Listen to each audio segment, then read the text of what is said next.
Assalamualaikum warahmatullahi wabarakatuh. Waalaikumsalam. Waalaikumsalam warahmatullahi. Baik Bapak Ibu dan teman-teman semua, hari ini saya akan mengajar mata kuliah biologi molekuler akuatik. Untuk itu saya akan menampilkan PowerPoint-nya. Apakah sudah terlihat teman-teman? Sudah, Sudah, Bapak. Pak. Oke. Sudah, Pak. Baik, mata kuliah hari ini adalah biologi molekuler akuatik dengan kode MSP 1233, di mana mata kuliah ini merupakan mata kuliah 3 SKS, 2 SKS untuk kuliah dan 1 SKS untuk praktikum. Oke, baik. Untuk mata kuliah ini akan ada 3 tim pengajar. Yang pertama ada Bapak Dr. Ali Mashhar sebagai koordinator mata kuliah. Kemudian yang kedua ada Ibu Dr. Nurlisa Butet, dan yang terakhir ada saya, Gus Salim Hakim. Mata kuliah ini akan diajar oleh 3 dosen pengajar ini pada beberapa materi perkuliahan maupun praktikum.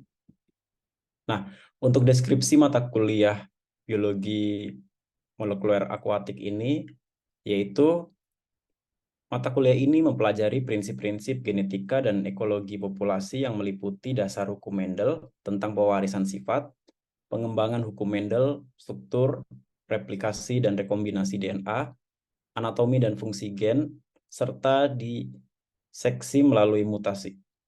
Gen pengkode protein pada biota perairan, pembaruan metode genetik dalam studi pengelolaan sumber daya perairan seperti DNA barcoding, DNA lingkungan, dan DNA metabarcoding. Dan yang terakhir, strategi pengelolaan keanekaragaman sumber daya genetik. Nah, adapun capaian pembelajaran atau CPMK, yaitu mahasiswa setelah mengikuti mata kuliah ini mampu menguasai dan menjelaskan pengetahuan dasar tentang prinsip-prinsip genetika, ekologi populasi, dan merumuskan strategi pengelolaan berdasarkan informasi sumber daya genetik. Di mana capaian pembelajaran ini dibagi menjadi 3. Yang pertama, mahasiswa mampu menjelaskan prinsip genetik tentang anatomi, fungsi gen, diseksi melalui mutasi, hukum Mendel, dan struktur deoksiribonukleik asid atau DNA. Kemudian CPMK yang kedua, mahasiswa mampu menguraikan pembaruan metode genetik meliputi DNA barcoding, DNA metabarcoding, dan environmental DNA, serta menganalisis aplikasi dalam pengelolaan sumber daya perairan. Dan yang terakhir, CPMK ketiga, yaitu mahasiswa mampu merumuskan perencanaan pengelolaan sumber daya perairan berdasarkan biologi molekuler. Baik, untuk mata kuliah ini akan ada beberapa materi dan ada ujian. Nah, di sini untuk mata kuliah biomol ini ada 16 kali pertemuan, di mana ada ujian tengah semester dan ujian akhir semester. Untuk materi pada mata kuliah ini, yang pertama ada pendahuluan, pengenalan, definisi, dan perangkat bioinformasi dalam biologi molekuler. Kemudian yang kedua ada prinsip genetika Mendel. Yang ketiga, pengembangan genetika Mendel. Yang keempat, struktur, replikasi, dan rekombinasi DNA. Yang kelima, DNA mitokondria dan gen inti. Kemudian yang keenam, ada prinsip genetik, yaitu anatomi dan fungsi gen. Yang ketujuh, prinsip genetik, diseksi melalui mutasi. Kemudian yang kedelapan, ada ujian tengah semester atau UTS. Kemudian akan dilanjutkan dengan materi pada sesi UAS, yaitu yang ke-9 definisi dan prinsip DNA barcoding, yang ke-10 pengenalan DNA metabarcoding, yang ke-11 pengenalan environmental DNA atau eDNA, kemudian yang ke-12 ada aplikasi DNA barcoding untuk pengelolaan sumber daya perikanan dan perairan, kemudian yang ke-13 aplikasi DNA metabarcoding untuk pengelolaan sumber daya perikanan dan perairan. Kemudian yang ke-14, aplikasi environmental DNA, eDNA untuk pengelolaan sumber daya perikanan dan perairan. Kemudian yang ke-15, peran biologi molekuler dalam pengelolaan sumber daya perikanan dan perairan. Serta yang terakhir adalah ujian akhir semester atau UAS. Nah, adapun untuk sistem pembelajaran pada mata kuliah ini yaitu tatap muka dan tatap maya, di mana perkuliahan Sebagian materi akan diberikan secara daring melalui Zoom meeting, kemudian beberapa pertemuan juga akan dilakukan secara luring dengan ruang berada di ruang kuliah FPIK C4. Untuk informasinya, nanti setiap minggu akan disampaikan apakah menggunakan daring ataupun luring. Nah, untuk praktikum 100% menggunakan luring, di mana praktikum akan dilakukan di Laboratorium Biologi Molekuler Sumber Daya Akuatik.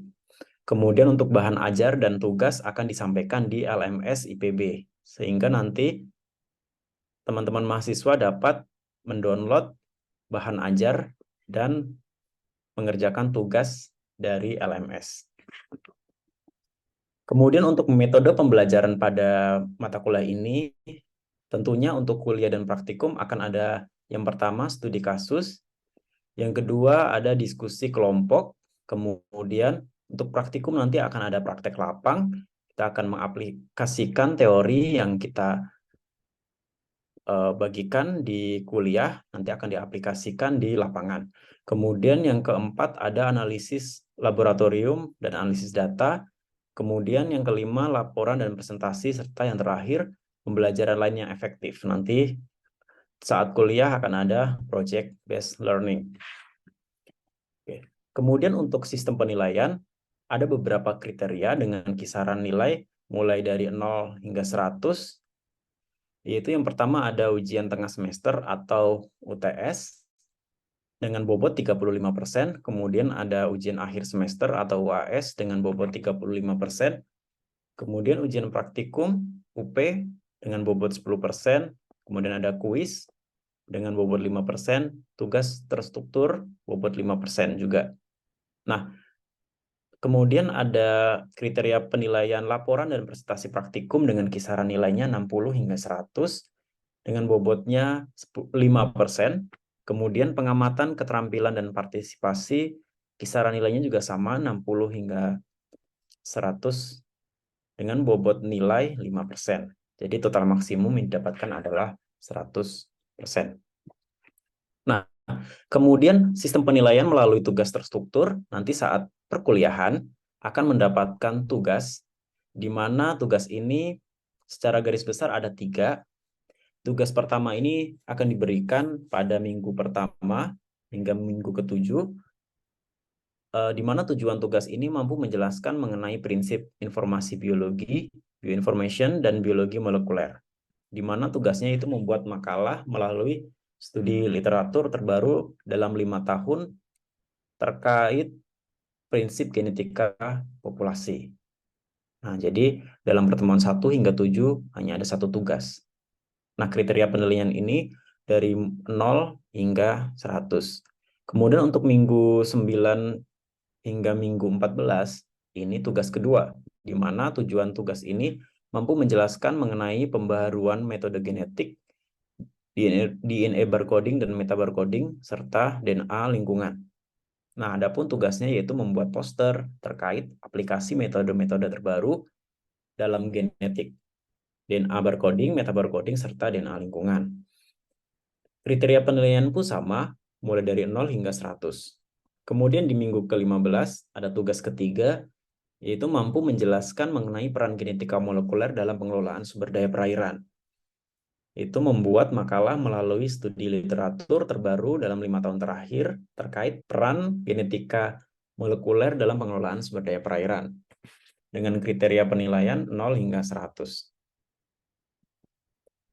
Nah, nantinya nilai akhir ini akan dihitung berdasarkan penilaian dari masing-masing tugas atau kriteria penilaian, di mana nilai akhir ini ditentukan berdasarkan POB dari IPB maupun dari Fakultas Perikanan dan Ilmu Kelautan. Jika nilai lebih besar dari 80, akan mendapatkan huruf mutu A dengan angka mutu 4. Apabila berkisar lebih besar sama dengan 75 hingga kurang dari 80, akan mendapatkan nilai mutu AB dengan angka mutunya 3,5. Kemudian apabila mendapatkan nilai lebih besar sama dengan 70 hingga kurang dari 75, akan mendapatkan nilai B dan angka mutunya 3,0. Kemudian jika mendapatkan nilai lebih besar sama dengan 65 hingga 70 akan mendapatkan nilai BC atau angka mutunya 2,5. Nah, kemudian apabila mendapatkan nilai lebih besar sama dengan 55 hingga kurang dari 65 akan mendapatkan huruf mutu C dengan angka mutunya 2. Kemudian apabila mendapatkan nilai 45 hingga kurang dari 55 akan mendapat huruf mutu D dengan angka mutunya 1,0. Dan yang terakhir, apabila mendapatkan nilai kurang dari 45, maka akan mendapatkan huruf mutu E dengan angka mutunya 0. Jadi, teman-teman harus semangat dan giat untuk belajar untuk mendapatkan nilai atau huruf mutu A. Oke, baik. Sebelum saya masuk ke materi, apakah ada yang ingin ditanyakan? Belum ada, Bapak. Oke. Sudah cukup jelas. Baik, Karisma. Selanjutnya saya akan menjelaskan mengenai salah satu materi dari mata kuliah ini, yaitu definisi dan prinsip DNA barcoding. Oke, yang pertama, kita harus paham dulu mengenai identifikasi. Apa itu identifikasi? Identifikasi adalah suatu proses pengenalan suatu jenis organisme dengan mempelajari sifat-sifatnya. Jadi kita bisa mengenal suatu organisme dengan kita mengetahui sifatnya. Nah, apa saja jenis identifikasi? Terutama identifikasi ini digunakan untuk mengenal organisme perairan sebelum kita melakukan pengelolaan sumber daya perairan tersebut. Nah, jenis identifikasi ada 3. Yang pertama, identifikasi morfologi, di mana identifikasi ini dilakukan dengan memperhatikan ciri-ciri tubuh atau spesifikasinya dilihat berdasarkan persamaan bentuk, pigmentasi, jumlah meristik, dan pengukuran. Jadi benar-benar identifikasi dilakukan dari karakter-karakter tubuhnya yang mampu membedakan antara satu spesies dengan spesies yang lain. Kemudian yang kedua, identifikasi biokimia, yaitu identifikasi berdasarkan kemampuan metabolisme atau enzimatik, atau lebih dikenal dengan karakterisasi komponen penyusun protein. Nah, pada identifikasi biokimia, biasanya kita membutuhkan sampel atau biota yang masih segar agar komponen proteinnya masih terjaga. Nah, kemudian yang ketiga, identifikasi molekuler, yaitu identifikasi berdasarkan susunan bahan penyusun genetik suatu makhluk hidup. Tentunya, identifikasi molekuler ini didasarkan dari susunan gen dari makhluk hidup yang kita amati. Nah, dalam proses identifikasi ini, kita perlu mengantisipasi adanya fenomena yang sering terjadi pada biota akuatik. Yang pertama ada kompleks spesies, yang kedua ada kriptik spesies. Untuk kompleks spesies, di mana satu spesies diklasifikasikan dalam beberapa nama spesies akibat keragaman morfologi yang kompleks. Nah, pada spesies ini, sebenarnya ada satu spesies, karena morfologinya sangat kompleks atau beragam, ini diklasifikasikan menjadi banyak nama. Nah, ini merupakan kesalahan dari identifikasi. Nah, teman-teman bisa melihat contohnya gambar di samping ini. Nah, ini sangat beragam coraknya. Bisa menyebutkan, oh ini spesies 1, spesies 2. Nah, padahal nyatanya ini adalah satu spesies. Nah, kemudian kriptik spesies itu adalah 2 atau lebih spesies yang berbeda tapi diklasifikasikan dalam satu nama spesies akibat karakteristik morfologi yang samar. Jadi ada 2 atau lebih spesies, dia samar nih karakternya. Bentuk tubuhnya itu mirip. Nah, karena saking miripnya, diklasifikasikan dalam satu spesies. Padahal nyatanya mereka adalah berbeda spesies. Nah, oleh karena itu diperlukan pendekatan yang paling akurat untuk mengidentifikasi apakah itu morfologi, biokimia, atau molekuler. Nah, paling akurat yang digunakan saat ini adalah identifikasi secara molekuler berdasarkan susunan genetiknya. Nah, metode yang sering digunakan atau sangat berkembang saat ini yaitu DNA barcoding. Nah, DNA barcoding adalah penggunaan region DNA standar berukuran pendek sebagai penanda untuk identifikasi spesies yang cepat dan akurat. DNA barcoding ini menggunakan daerah di suatu DNA daerah ini berukurannya pendek. Nah, sependek apa? Nah, ukurannya adalah 500 pasang basa. Kemudian daerah DNA-nya tidak semua gen bisa kita gunakan sebagai daerah standar. Nah, gen standar inilah yang kita akan pelajari. Nah, bagaimana tujuan dari DNA barcoding? Secara konseptual, tujuannya adalah sederhana, yaitu mencari satu atau beberapa daerah DNA yang akan membedakan antara mayoritas spesies di dunia ini dan melakukan pengurutan DNA dari beragam sampel untuk menghasilkan referensi perpustakaan DNA skala besar di dunia. Jadi, dari hasil DNA kita akan dibandingkan dengan DNA referensi, sehingga kita mengetahui apakah sebenarnya spesies kita yang memiliki susunan gen seperti ini sama dengan yang ada di referensi atau berbeda. Nah, itu tujuan utama dari DNA barcoding. Nah, kemudian DNA dari mana yang digunakan untuk DNA barcoding? Inti sel atau mitokondria? Bagaimana teman-teman? Apakah ada yang tahu untuk DNA barcoding? Mitokondria ya, Pak? Ya, betul. Wah, teman-teman hebat ya, masih ingat pelajaran biologi di PPKU. Oke. Nah, kenapa menggunakan DNA yang berasal dari mitokondria? Karena DNA mitokondria itu memiliki kelebihan. Nah, yang pertama, berevolusi lebih cepat dibandingkan DNA inti. Karena berevolusi lebih cepat, sehingga kita bisa melihat perbedaan antara susunan genetik dari satu individu atau satu spesies dengan spesies lain. Yang kedua, berukuran lebih kecil dibandingkan dengan DNA inti, sehingga lebih mudah untuk dilakukan ekstraksi. Nah, selain itu, salinannya juga banyak di dalam sel, dan sekuen lengkap DNA mitokondria beberapa organisme perairan telah diketahui. Jadi, salinannya banyak sehingga mempermudah untuk ekstraksi. Selain itu juga di referensi sudah banyak tersedia, sehingga kita bisa menggunakannya untuk membandingkan hasil penelitian kita dengan yang ada di referensi.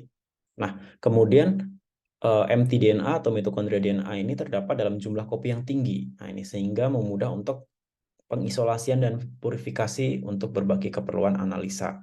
Jadi, kopi jumlah di dalam selnya itu sangat banyak, sehingga mudah sekali untuk diisolasi dan purifikasi. Nah, kemudian di sini adalah gambar dari gen mitokondria. Teman-teman bisa melihat di sini bentuknya circle atau lingkaran tersusun dari beberapa gen. Nah, di sini ada banyak gen. Pertanyaan dari saya lagi nih, gen apa yang paling banyak digunakan sebagai penanda DNA barcoding? Ada yang tahu, teman-teman? Silahkan kalau ada yang tahu atau belum tahu nih, teman-teman. C1 atau 16S? Oke, CO1 atau 16S. Oke, baik. Betul ya. Nah, di sini yang paling baik digunakan untuk saat ini CO1 atau sitokrom oksidase subunit 1 atau subunit 1. Nah, di sini karena menurut Herbert et al. 2003 perbedaan jarak genetik lebih besar dari 3% menunjukkan bahwa secara molekuler dipastikan berbeda spesies. Nah, jadi kalau teman-teman mendapatkan hasil genetik dan dibandingkan dengan referensi, kemudian mendapatkan jarak genetiknya lebih besar dari 3%, dapat dipastikan bahwa spesies tersebut berbeda dengan spesies yang ada di referensi. Seperti itu ya, teman-teman. Nah, kemudian salah satu aplikasinya yaitu penelitian yang kami lakukan bekerja sama dengan Balai Perikanan Budidaya Laut. Di sini penelitian kami mengenai bawal laut hasil budidaya, kemudian karena memiliki kemiripan dari morfologinya, kita lakukan identifikasi secara molekuler. Nah, ini dia gambarnya, ada bawal bintang, bawal emas, dan bawal hybrid. Jadi, bawal hybrid ini merupakan hasil dari persilangan antara bawal bintang dengan bawal emas. Kenapa mereka disilangkan? Tentunya untuk keperluan budidaya. Bawal emas ini rasanya sangat enak, namun ukurannya sangat kecil. Ukurannya kecil ini sehingga dari Balai Perikanan ini akan membuat atau membudidayakan jenis baru. Kemudian ada jenis bawal bintang. Nah, bawal bintang ini ukurannya besar, tapi rasanya kurang enak. Sehingga bawal bintang dikawin silangkan dengan bawal emas menghasilkan bawal hybrid. Nah, namun dari pihak balainya sendiri belum begitu tahu mengenai spesiesnya, sehingga kita melakukan kerjasama penelitian dan didapatkan hasil penelitian yang telah dipublikasikan pada jurnal ilmiah. Nah, ini dia tadi benar yang disampaikan oleh Salsa, di mana marka gen yang digunakan yaitu CO1 atau 16S. Ini juga kami aplikasikan pada penelitian ini dan dihasilkan persen identifikasinya berkisar antara 99 hingga 100%. Nah, sesuai dengan teori tadi ya, apabila lebih besar dari 3% untuk perbedaannya, maka dikatakan berbeda spesies. Nah, karena di sini hasilnya lebih besar daripada 97% atau lebih kecil dari 3% ya perbedaannya, berarti dapat dipastikan bahwa spesiesnya adalah Trachinotus loci. Jadi ketiga jenis bawal ini, bawal emas, bawal bintang maupun bawal hybrid ini merupakan spesies yang sama. Begitu juga dengan 16S ini didapatkan persen identiknya sebanyak 100%. Oke, baik, kemudian dibuat pohon filogeninya juga di sini menunjukkan bahwa untuk yang gambar A ini CO1 ya, dan gambar B adalah 16S. Jadi teman-teman bisa melihat bahwa untuk ketiga jenis bawal ini menyatu menjadi satu clade atau satu percabangan dari pohon filogenetik ini, sama halnya dengan 16S. Seperti itu. Oke, demikian untuk materi hari ini. Silakan teman-teman, ada yang ingin ditanyakan? Bapak izin bertanya, Oke, silakan Nisa. boleh ke slide sebelumnya nggak Pak? Oke, baik. Ini Yang analisis. Nah ini, kan tadi dijelaskan kalau panjang basa CO1 itu rata-rata kurang lebih 500 pasang basa ya Pak. Tapi di betul. halaman ini pasang basa yang didapatkan berkisar 600. Itu kenapa bisa berbeda ya Pak? Atau bisa lebih dari 600 juga atau bagaimana ya Pak? Mohon dijelaskan. Terima kasih. Oke, baik. Terima kasih Nisa, pertanyaannya bagus sekali. Nah, untuk 500 tadi di teori mengenai DNA barcoding, 500 adalah minimalnya. Jadi lebih besar dari 500 akan lebih baik. Nah, untuk bagaimana kita mendapatkan hasil sequencing atau analisis genetik ini 500 atau 600, ini tergantung dengan primer yang kita pakai. Nah, untuk CO1 ini, hasil penelitian ini menggunakan primer yang kami desain dan kemudian berhasil mengamplifikasi lebih dari 500. Dan di sini hasilnya sekitar 600 ya, 612 paling kecil hingga 650. Nah, seperti itu, Nisa. Baik Bapak, terima kasih. Oke, terima kasih Nisa. Teman-teman yang lain ada yang ingin bertanya? Saya izin bertanya, Pak. Oke, silahkan, Kak Risma. Tadi di identifikasi molekuler, selain DNA barcoding, apakah ada teknik lain? Oke, baik. Selain DNA barcoding, nah sebenarnya ini akan saya sampaikan di pertemuan selanjutnya terkait dengan aplikasi genetik yang lain. Nah, untuk selain DNA barcoding ini sebenarnya ada DNA metabarcoding, kemudian ada DNA lingkungan. Nah, namun tujuannya berbeda. Kalau DNA barcoding ini biasanya untuk spesies atau individu tertentu. Jadi sudah ada individunya satu. Kalau misalkan DNA metabarcoding, biasanya kita ingin melihat suatu struktur dari komunitas dari sampelnya. Misalkan sampelnya menggunakan air atau menggunakan usus ikan. Jadi makanan apa saja yang dimakan oleh ikan tersebut. Nah, kita bisa menggunakan analisis DNA metabarcoding. Nah, kemudian untuk DNA lingkungan, itu contohnya sampel air. Kita ingin melihat spesies akuatik apa saja yang ada di danau A, misalkan ya. Nah, kita bisa mengeceknya dengan menggunakan DNA lingkungan, di mana DNA lingkungan itu DNA yang dirilis atau dilepaskan dari organisme akuatik tersebut. Seperti itu, Karisma. Baik, terima kasih, Pak. Oke.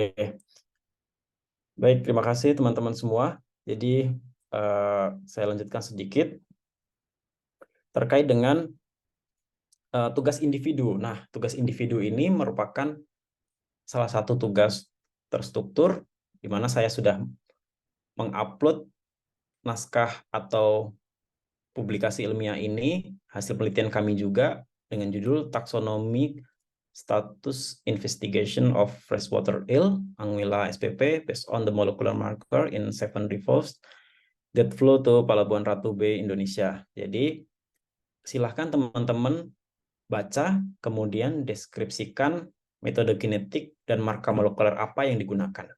Kemudian serta kesimpulan yang didapatkan. Kemudian yang kedua, buat poster sederhana terkait dengan penggunaan DNA barcoding berdasarkan artikel atau jurnal di LMS. Jadi ada beberapa jurnal di LMS yang sudah saya upload. Silahkan teman-teman bisa pilih ya, ingin membuat poster dari jurnal yang mana. Oke, dan ini adalah beberapa referensi yang bisa teman-teman baca. Jadi tidak hanya mengandalkan dari materi perkuliahan yang saya bagikan, tetapi ada beberapa referensi yang bisa dibaca. Atau referensi ini merupakan referensi utama acuan dari perkuliahan ini.